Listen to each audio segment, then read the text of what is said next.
Debesis aizloga bālas kā pērles,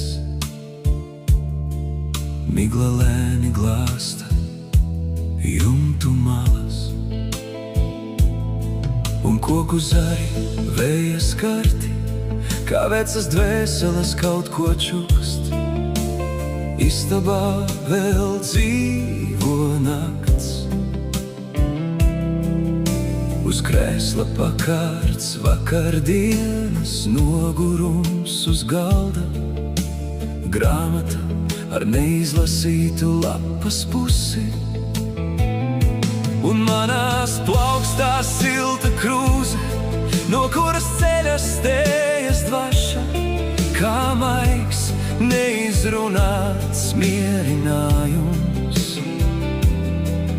Šajos rītos cilvēks kļūst paties bez maskām, bez steigas, bez skaļumā. Tikai sirds un tās trauslā elpa, kas tik ilgi mācījusies klusēt, tikai domas, kas kā putni lēni nosēžas uz dvēseles palodzēm.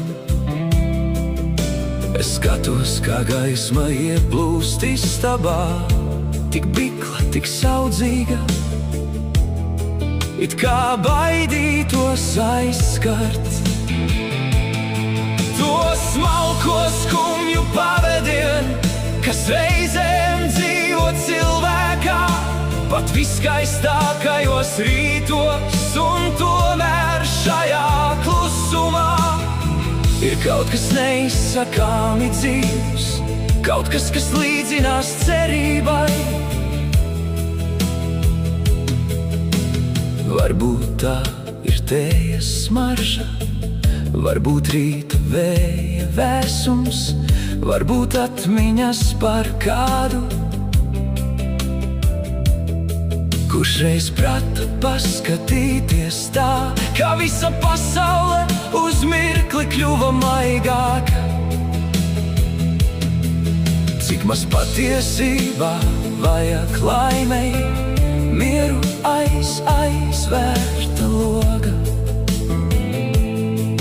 Lēnu rītu, bez steidzīgiem vārdiem, siltumu plaukstās un sajūtu, kad vēl